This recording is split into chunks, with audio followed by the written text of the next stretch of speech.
I don't do a lot of commentary on popular entertainment, not because it isn't interesting, but because I don't think it's as enlightening to who we are as a society as a lot of people give it credit for.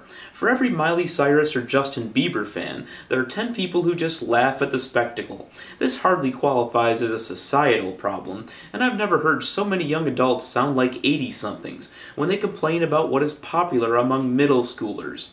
Even when it comes to entertainment that a lot of adults enjoy, like sports or reality TV, aside from anything clearly bigoted, I categorically reject the assertion that our choice of popular entertainment is a reflection of our personal intelligence, or about how much we care about what is important in the world.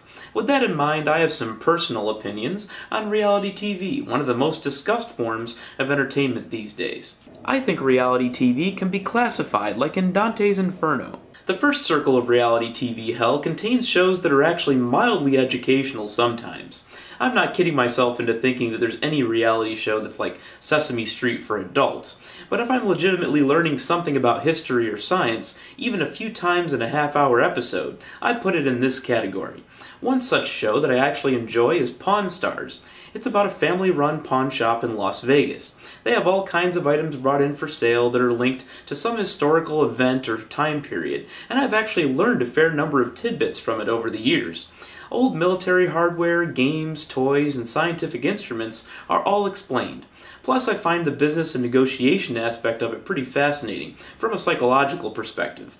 Biggest Loser could be in this category sometimes too, but that also has characteristics of other types of reality TV. I don't feel any shame in enjoying these shows from time to time. The second circle of reality TV hell is populated with shows where I don't gain much usable knowledge, but at least the people on the show have some significant and easily discernible talent. Some of the cooking shows, like Iron Chef America and Chopped, are definitely in this category. They often feature world-class chefs who are able to make food that is absolutely amazing. I've been to Morimoto's and to Mesa Grill in Manhattan, which is one of Bobby Flay's restaurants, and I thoroughly enjoyed the experiences and the food.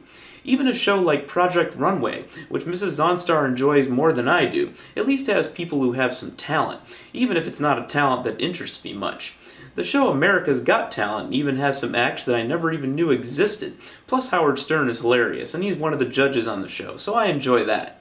Just make sure you watch these on DVR so you can skip the commercials and other fluff. The third circle of reality TV hell contains shows about professions that don't take any special talent, aside from maybe some experience at the job.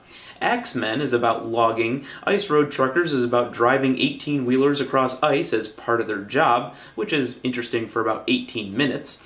There are shows now about people mining for gold. I don't know about you, but it doesn't really excite me to watch people digging up a whole forest or ocean floor looking for a tiny piece of shiny metal.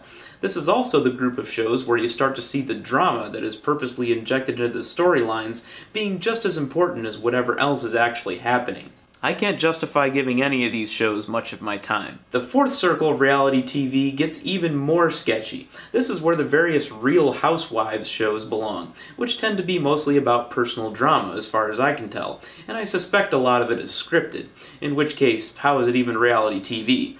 The same goes for shows like The Bachelor, where the only requirement seems to be that you're single and willing to date on national TV.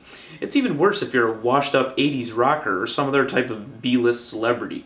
This is the category Jersey Shore was in as well.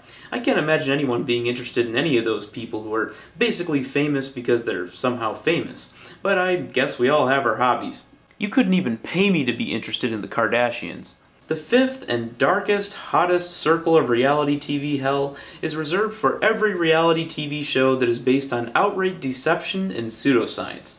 Finding Bigfoot on Animal Planet is one of the most idiotic of these. I can only hope that anyone who watches that show is watching strictly for the lulz.